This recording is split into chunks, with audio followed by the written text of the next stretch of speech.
Welcome back to Getting Past the Premium, everybody. Today we have a very exciting guest in State Senator Brett Lindstrom, who is also a candidate running for governor for the state of Nebraska. And so we're excited to have him on to just talk about his experience. He has a lot of experience in the insurance and risk management industries, as well as his experience as a state senator and on his campaign. So enjoy the episode. Welcome to the Getting Past the Premium podcast, where we focus on breaking down risk management problems bit by bit until we find a solution. If you would like to discuss anything you hear on GPP with us, please reach out using the links in the description. Enjoy today's episode. What's up, man? Good to see you. Good to see you. Yeah, Glad to be welcome here. to the show. Thank you for having me. It's been on a little bit of a whirlwind the last 8 weeks, and it's good to carve off time. Actually, we're sitting right now in District 18, Yep. which is the district that I represent. I know. And I've driven past Ellerbrock-Norris many, many times. I was here, visited in the open house a few years back, and so it's good to have representation here in District 18. That's right. So I'm happy to be here. For those listening all over, that's Omaha, Nebraska. Yeah, that's District right. 18. That's right. We got a guest host. That's right. Andy Bassett joining us. I'm back. We who knows where Ryan is today, but who knows where you're going to take the conversation? That's always scary. there's always that risk. It's always that risk. No, I'm excited. Brett and I've gotten to know each other for a long time. Certainly through the legislative work he's done, it's been awesome to watch. And now, running for governor of the state of Nebraska is pretty cool. Yeah. And I imagine we could probably talk for days on everything that's going on right now. But thanks for carving out the time, man. This is fun. No, there's a lot going on, and we got to know each other over some golf as well. Yeah. That's right. There's some outings. It's always good, right? Yeah. Which I haven't played hardly any this year. I think Yeah. I've played 5 times total. You might have me This beat. summer. I think I played 4. Well, last year, I got in. You had time to play, right? It's the Yeah. only thing to do, and so I played a lot last year, and my handicap showed it. And then obviously, who knew that practicing mattered? But so then I went. Supposed to golf, right?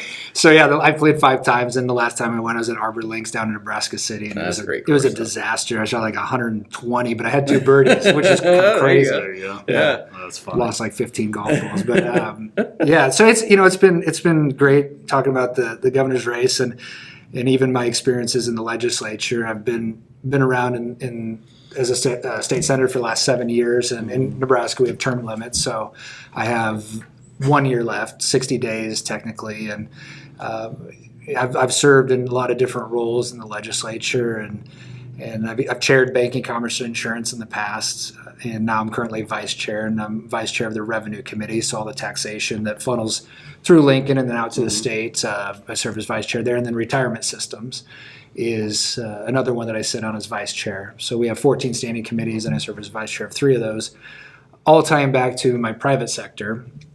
And it's interesting how I got involved in that. I grew up in a family that my dad originally was with a bank that doesn't exist anymore, and then Norwest, which was bought out by Wells Fargo, and then with Piper Jaffray, then was bought out. And we're currently with a wirehouse now. And so I've been in the field for 17 years, my dad since 1981, and that's what our background is in the private sector, which then leads me into what I do down at the legislature. We have in Nebraska have a unique system of 49 state senators, the only unicameral in the country, and so what we try to do is pair our experiences in the private sector with the roles that we play at the legislature, and that leads me into the banking, commerce, insurance, revenue, and retirement system, so overseeing the pensions in the state. And I'm a Nebraska kid, and I went to Millard West High School in Omaha, and then ended up actually, my dad and I have pretty similar experiences. I played football in Nebraska as well. He played in the late 70s, and I played in the 1999, 2003. We did go to bowl games every year. We were there and played a national title game back in a little different 2001. nowadays, right? It hurts a little bit. Yeah, it hurts. I do think I feel like I know this is going to sound weird to me. Some Husker fans out there are going to yell at me over the podcast, but I do think we're moving in the right direction. It's very hard to change the culture. Yeah. And that was one thing that Devaney before that, Devaney, Osborne, and then Solich, who I played under, it just seemed like that slipped away a little bit. And having Scott Frost there, Coach Frost there, I do think is trying to instill that culture back. And he's brought old players from years past. But that's maybe another topic for another day, because we could go on a long time about Husker football. That's a podcast in and of itself. We'd lose some of our listeners across the country and world. Or you might gain them, because they usually beat Nebraska now. There you go. And everybody wants to pile on when Nebraska's terrible, right? Don't they? Yeah. But you look back, you got Alabama, Notre Dame, all these programs, organizations had their lulls throughout the years. And we've just had a 20-year lull. Yeah. So been a long lull. Just a little bit longer, a little bit more painful, but we're hopefully going the right direction. But that background. And so when I graduated from Nebraska, I was a history major, which I know doesn't tie much into finance, but I knew what I was going to do from an early age. I knew I was going to be in financial services probably when I was 12 years old, 13 years old. Following my dad and showing up at his work and watching. Back then, more of stock picking at that time, and it's advanced more into financial planning. And there's a lot of, over that 17 years, the industry has changed significantly. Absolutely. And you have to be able to adapt, obviously, to that. So my experience in just seeing that growing up, and then history was one of those things I liked, and I knew I needed a degree. You gotta get a degree. Get a degree, yeah. And a lot of that stuff is on-the-job training, right? Because when I joined, I was 23 years old, didn't know anybody with money, and most people that have money weren't going to give it to a 23-year-old who just graduated. And so at that time, with the history major, yeah. And so it was a team effort, team deal. It was a big learning curve, and I ended up getting Series 7 and 60. I actually split it up, 63, 65, my life health, variable annuity license, and I think at the time 31, which was like managed futures, which I never used, but they required you to get it because we had an office in Kearney, Nebraska, that did it, and long story. That's been a very rewarding occupation and job and career that I've experienced in meeting great people and really serving people, and that's really what I've viewed it as not only my private sector, but in public service as well, is that both sides are relationship business, no matter, and really any business for that matter is a relationship business, and really trying to serve and help people. And that's obviously what our industry is and what it is to be a state senator as well. And that's led me on and allowed me, with my partnership with my dad, has allowed me to pursue some of this on the public sector side. You just, in Nebraska, state senators get paid $12,000 a year. You can't really make a career out of it, and it takes a unique circumstance. If you're working for a Fortune 500 company or you're starting a small business, you just can't be a state senator. It just doesn't work. So having some flexibility and some balance within the family, within my business, has allowed me to pursue this, and it's been, again, very rewarding. We've worked on a lot of different issues. I think the proudest one I've had so far on the economic side or tax side of things, this last year I passed the bill to phase out the tax on Social Security income. Mm-hmm. It was one of those things that Nebraska's one of 13 states that tax that. And it was something I campaigned on 7 years ago. And when you start in the process, you go door to door and you knock on 10,000 doors and you talk about 3 issues. Mm. And you just repeat it, and then you field questions as they come. And most times you really didn't know how to answer any question because you had no experience, and that was part of it. And once you get down to the legislature, there's 2,000 issues that you're taking on. And so there's a steep learning curve when you get down there, and then 7 years later, reflecting back on what I didn't know versus what I know now, it's just night and day. And so, but it was I'm proud of that fact because I know a lot of politicians. I know people get frustrated with the political world. And when you have somebody that is going out saying, we're going to do this for you and we're going to do that for you, and they make a lot of promises, what was nice is looking back on that and going, here's something that I set out to do 7 years ago and fulfilled that promise, if you will. And that included military retirement as well. We got rid of military retirement and then phasing out the tax on Social Security income. And awesome. That's one of about 60 bills that I've been able to pass the last 7 years. And that's what's led me into running for governor is just we have term limits and I'll be termed out, and so I feel like my work isn't done, and I feel like I can serve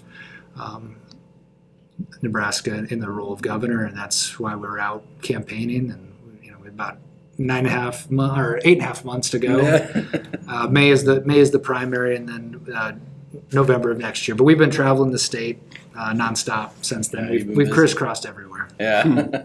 Put some miles on the car, right? A lot of miles. Actually, it's interesting. The guy, so when you run for governor, they don't want you to drive, which is interesting. They, in the case that you would say rear end somebody or do so I always have somebody with me that drives, and I think his pickup was a 2020 and it already has about 30-some thousand miles.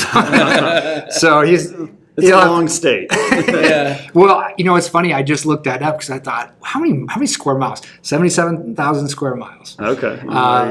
Because my campaign manager's from Ohio, and I wanted to see what the comparison was because she had worked on a Senate campaign and now a senator, and her driving experience was much different. I think it was 44,000 square miles. So Nebraska's a big state to cover, and it's great. I mean, I grown up in Omaha, and I'm from, I was born and raised in Nebraska, and I've been in most of the parts of the state. But you go out and travel and meet with people. Everywhere has its own unique, not only demographic, but its landscape is unique. Sand hills Valentine, if you've ever been in Niobrara River and floated that river, you just don't see that around the Omaha area at all. I mean, there's nothing like it.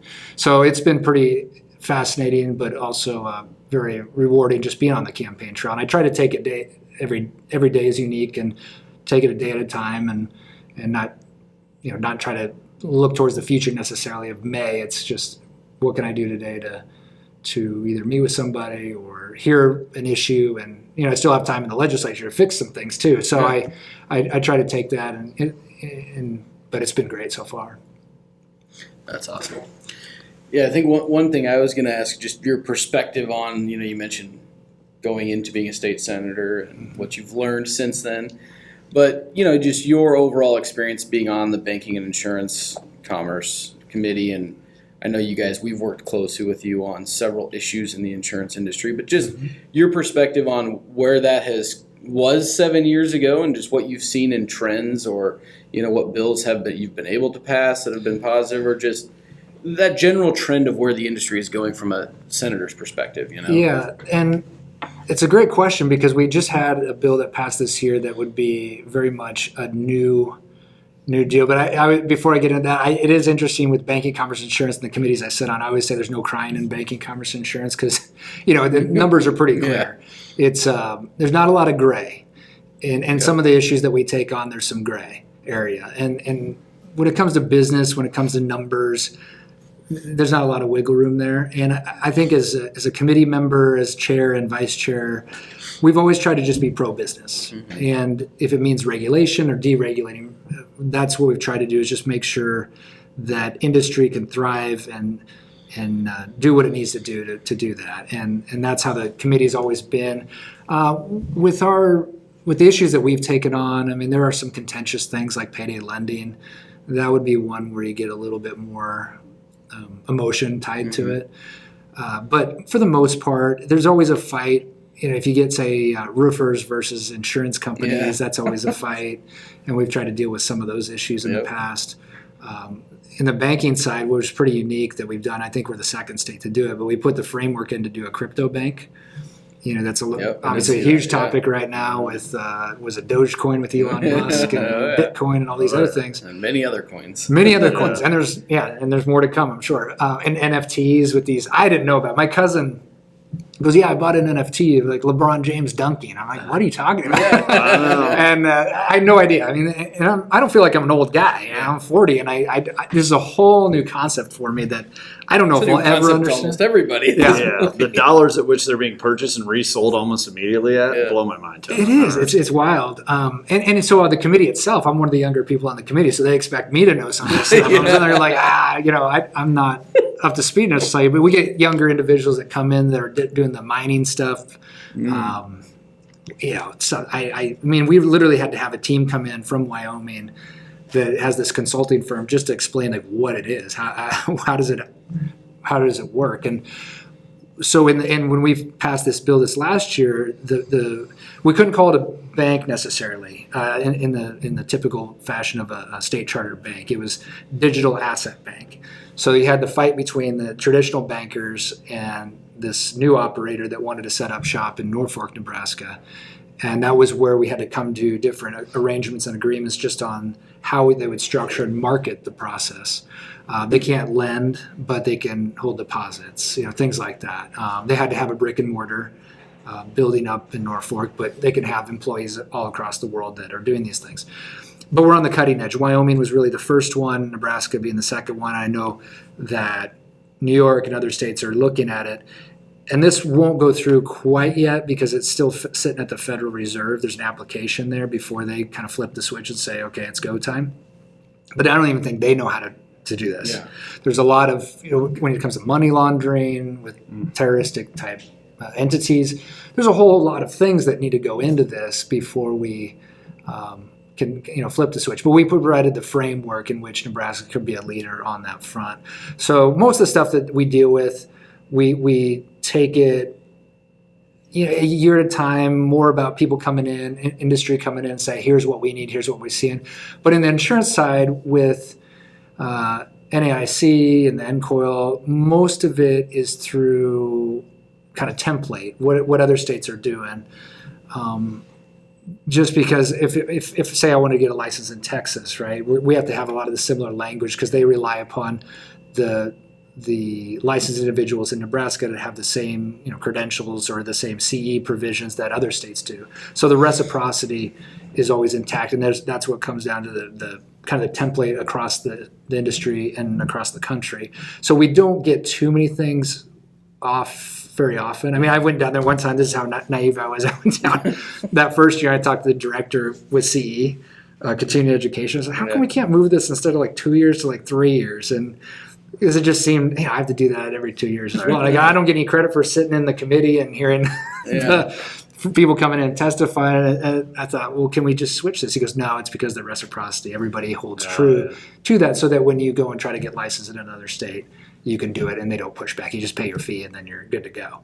That's kind of the reason behind some of those things. But there's always something new that's come up. There's always bills that are kind of rehashed that really never go anywhere. But you have to have lobbyists that justify some paychecks. So they talk a newbie senator into carrying it, and the newbie senator has no idea what type of what they're going to get into and the buzzsaw that they're going into. So that's what's nice about looking back 7 years. I think I avoided most of that. I got myself into a couple of situations, but for the most part, I avoided too much on that side. Yeah. So you mentioned early on in your bio, the financial services industry and that change from kind of the stockbroker to the financial advisor. And obviously in the Getting Past the Premium podcast, the whole conversation is around in the insurance and risk management industry and financial services is that shift from the product-driven model to the advisory model. Mm-hmm. So now couple that to the fact that you're putting those 70-some thousand square miles that you're going to cover state of Nebraska, you're seeing a lot of business owners, you're shaking a lot of hands, you're getting exposed, and you have obviously in all your days as senator as well. But are there any specific things from a business owner perspective that are big shifts in maybe how they're working, with advisors or with outside relationships that is different than maybe you saw when you first got into the legislature?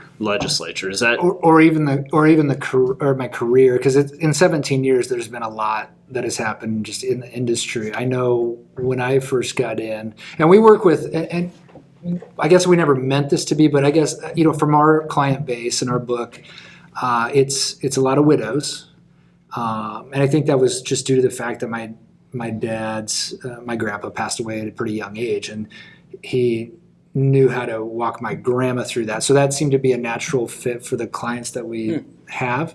A lot of entrepreneurs, some doctors, some not as many lawyers, but mostly entrepreneurs, business owners, and then widows. And I would say that was kind of our niche, if you will.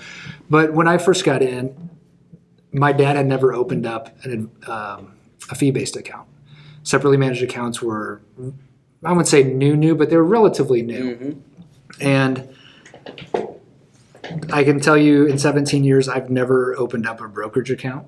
I've never opened up what would be the stock jockey type thing of buying and selling and trading.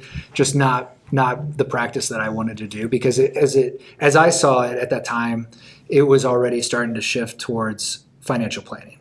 And as you guys know, in this, like I said before, in this business, it's very much relationships. And oftentimes the investment side or even the insurance side really isn't even the issue. It is the emotion when things are bad. And that's where you earn the value add. That's where you earn your paycheck.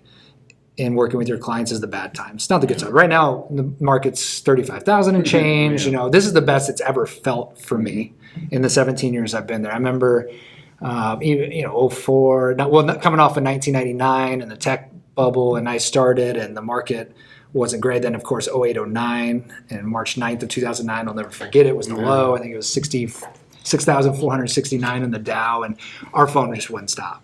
And that was part of just walking through clients saying, here's the historical nature of this. Some of these things are unprecedented, COVID. I mean, we go back to the Spanish flu, but there are a lot of things that happen that a lot of us haven't experienced. But we can look at, and I always say bet on the United States. I mean, at the end of the day, large cap value is not a bad place to be at any time. But, you look at making sure clients don't do the wrong thing, because they're always looking at, when they get their statement, what's the top number? It backs up a little bit. That's when you get a call.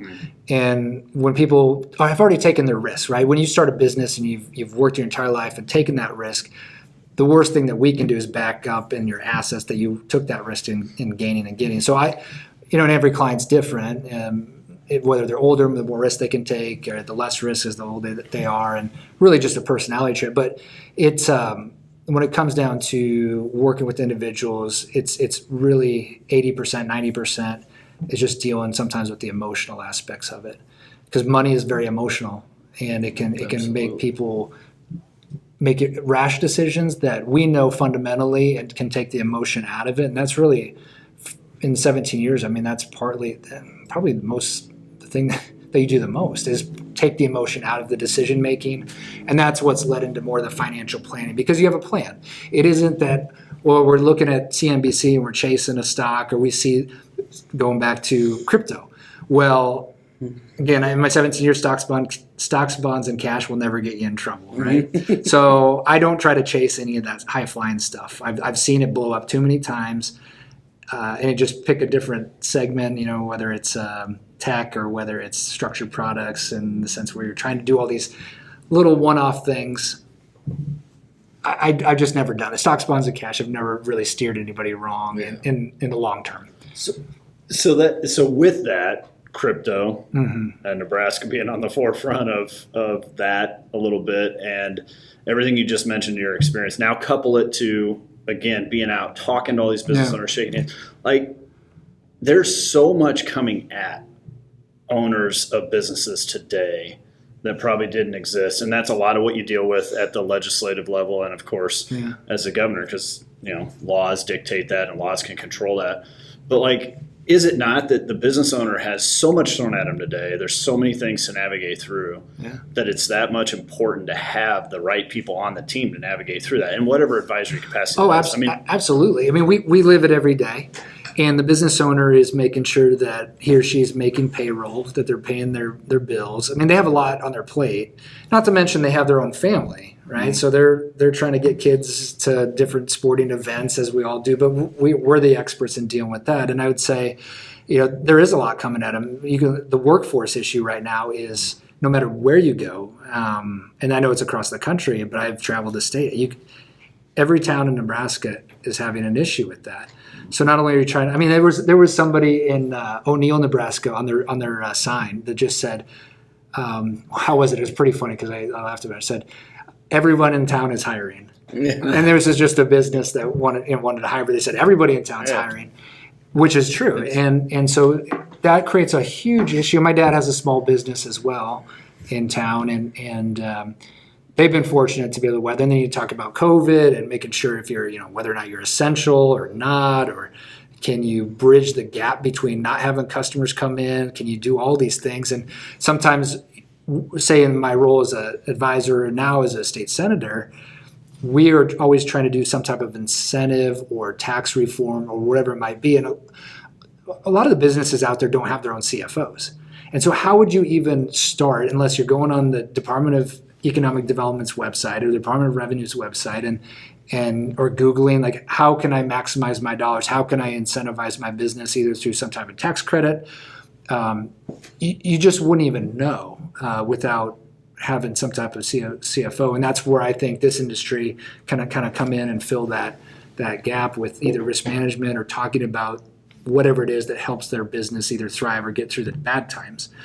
And that's where having those relationships matter, and just listening to the individual and then coming up with solutions to meet their needs. And that's really what it comes down to. People will tell you what they need, and then that's what you do is you facilitate that need. And that's no different than the industry, financial services, or in the legislature. It's in the legislature. It's more, you're always playing whack-a-mole because there's always a new issue. Yeah.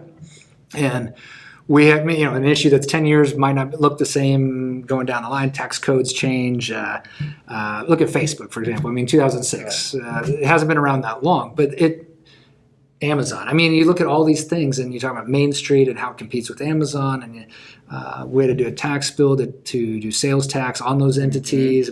So you're playing whack-a-mole a little bit with different industries that pop up, and I think being in this industry is just being in tune with those changes and helping clients adapt, where they're just focused on their background, what they know, their industry, trying to make money, grow their business, hire people, do all the things that business owners do, and we can walk alongside them to help make sure that they're staying on track, because they're the experts in what they do, and we're the experts in what we do. And there's a place where both can work together to achieve the same result. Yeah. No, I love that correlation, because I think that's a lot of what we talk about on the show is that you don't have to necessarily be an expert in the area, but it's uncovering the need. It's figuring out what the problem is for your client. Like you said, they're going to talk about it because it's a problem for them. But it's being open and having that discovery process to understand your client at a deeper level, and then being able to go out and find the answer, find a solution, or just point them in the right direction, or whatever that is. And a lot of that comes with business acumen. It comes with learning and staying on top of it. But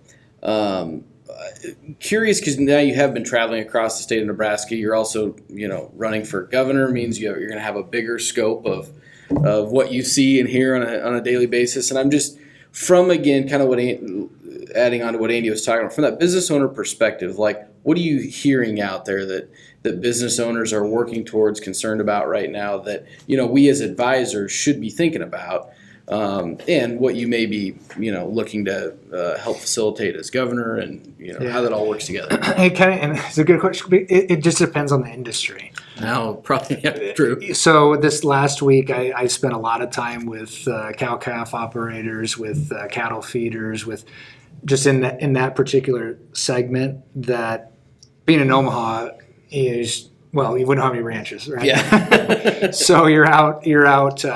They have a lot of unique situations and circumstances that it's something that you just don't think about. You said even in the legislature, traveling that time to go down and testify in front of a committee, they got better stuff to do. They're out working, so they're very rare. That's why you have these lobbyist groups or different associations that come down and testify.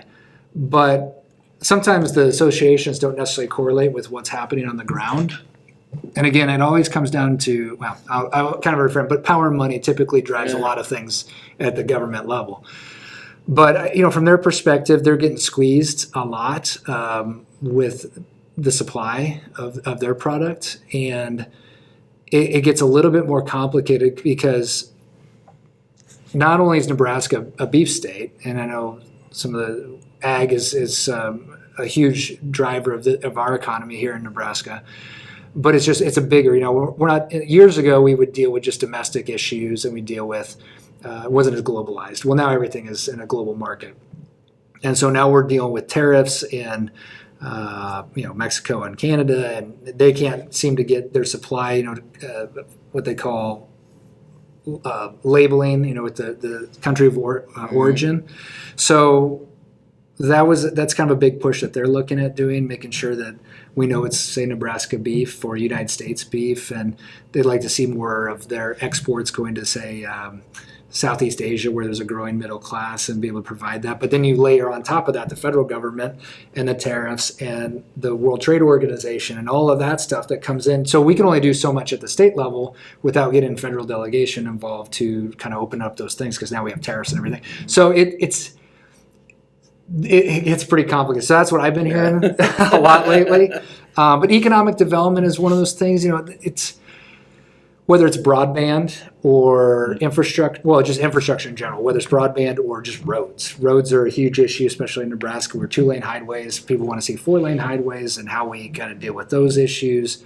And there's little mechanisms that we can do at the state level to enhance that. But, broadband is one of those things that I was in O'Neill, Nebraska, and I mean, they had a terrible time with their internet service, just terrible. And how do you expect to really go back into economic development or just workforce development?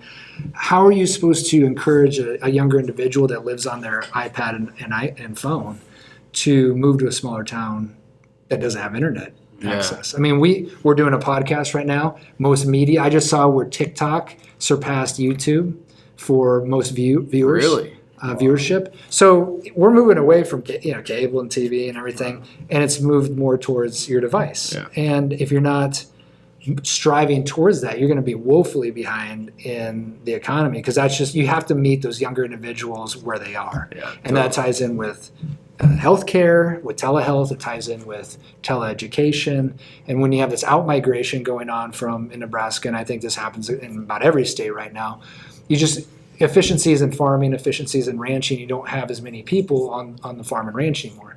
So where are they going? And they're coming to the metropolitan areas and urban areas. And so they're having a tough time. Not only are they behind on infrastructure and technology, and that's something that we can do as the state, but the opportunities aren't as readily available in smaller towns. And so trying to, again, going back to what business owners are struggling with, is that workforce and making sure that they're competing, and it's creating those opportunities. I think it's trying to create opportunities for entrepreneurship, innovation. And I have been encouraged by my travels and seeing younger individuals that are doing that. I mean, I was in Stromsburg, Nebraska, and there was a gal there who got into custom yarn, which sounds, it's totally off my radar. I'm not, I'm not a knitter, so but she was taking the sheep and buffalo and alpaca and all these things, and she bought this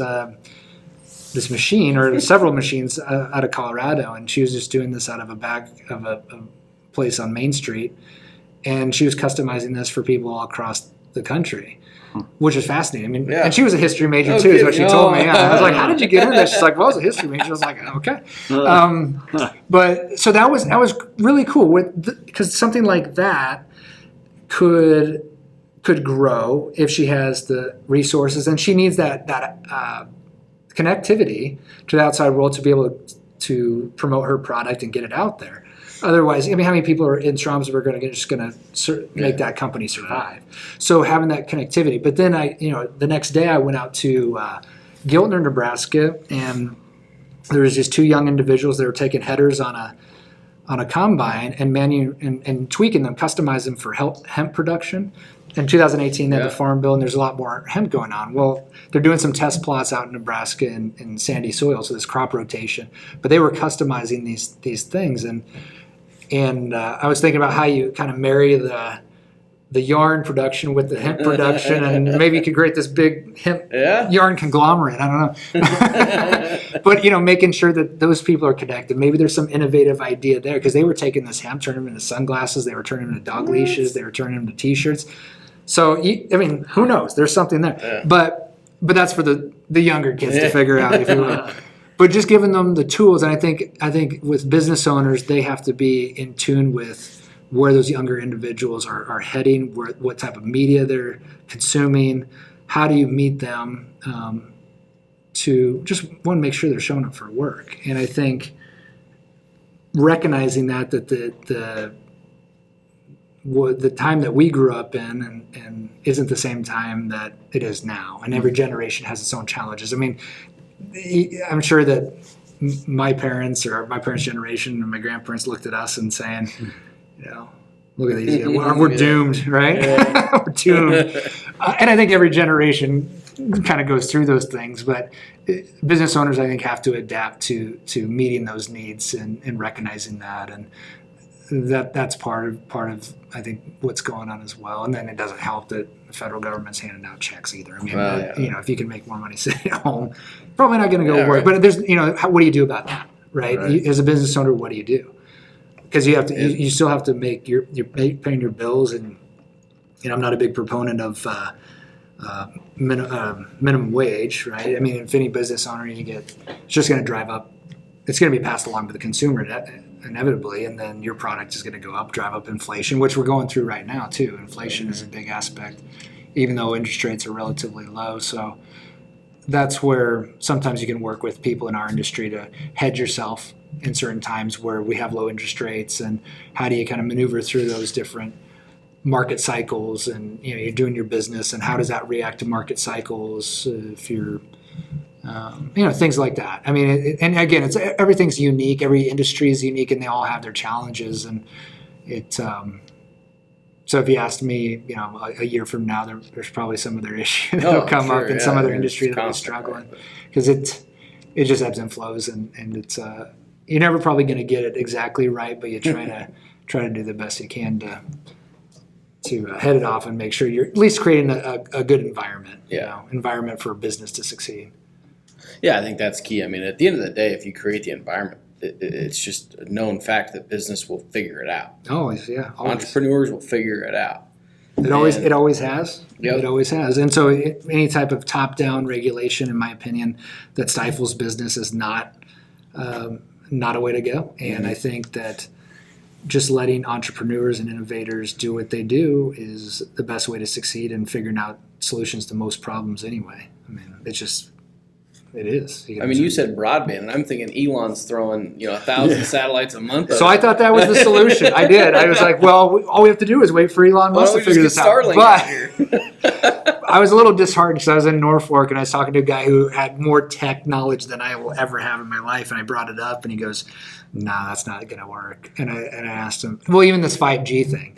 They go, well, 5G. It's like, well, only 5G can be on Main Street anyway, even if you did it, and it just doesn't work the way people think. Sell it a certain way, and you have to lay fiber, and fiber's expensive. And he was just kind of explaining how the quantity that would have to go up, and the satellites and everything. He goes, we're not really even close to having something like that. So oftentimes, and even to be at mass scales, what right, to address the concerns, say in rural Nebraska, it's not going to be for a long, long time when it comes to the Starlink side of things. Yeah. But that's partly what you're always trying to do, is not necessarily fix it to be the end-all, be-all, but sometimes bridge the gap long enough that industry can catch up, or even innovate. I know people get upset about the windmills. I don't think windmills will be around forever.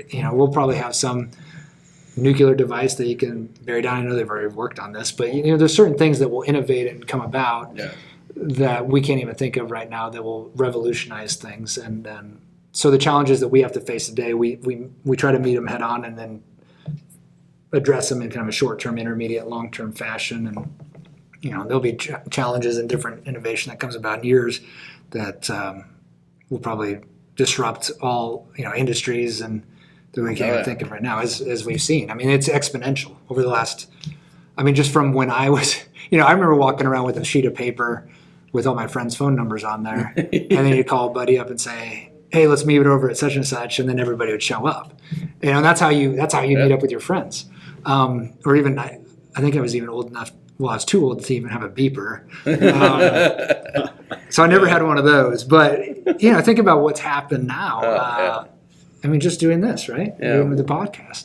There's a great book on that I read a long time ago called Abundance. I don't remember the author, but it's about tackles the biggest 7 issues in the world: basically hunger, power, so on and so forth. And that's what it talks about. Like, are these issues today? Absolutely, but it gives examples of technological innovation that, if you just extrapolate that out, will most likely solve the problem. Yeah. And we just have to keep innovating and keep getting there quick enough. But We're getting the signal from Big Al. We're at time, but that was fun, man. No, I appreciate it. Yeah, we Covered a lot of ground. It goes we could fast, sit here, yeah. right? It always does.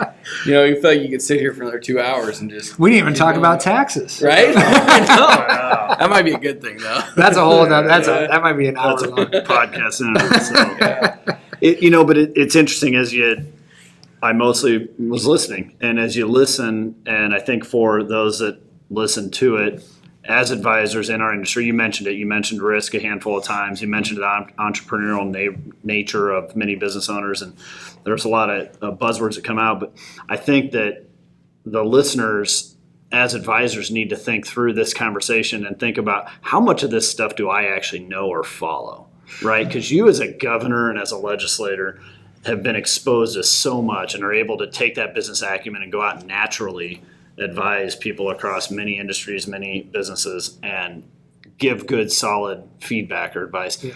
I think a lot of people in our business fail to be able to do that, fail to be able to have those high-level conversations. And I don't blame because I was in the same boat in the sense that I didn't follow what was going on necessarily at the legislature. I was just working with clients, and so I do think there's some value add there. If someone either is trying to expand their practice or grow their practice, to kind of marry that with what the state has to offer. Mm-hmm. You know, we deal with a world that it's its own industry, and I know it's a small world, and most advisors, for the most part, know each other. But I do think there's something that can differentiate yourself in a sense and a value add to clients. Not even saying this is what you need to do, but hey, have you thought about this? Yeah. And here are some steps, or here's who you can contact.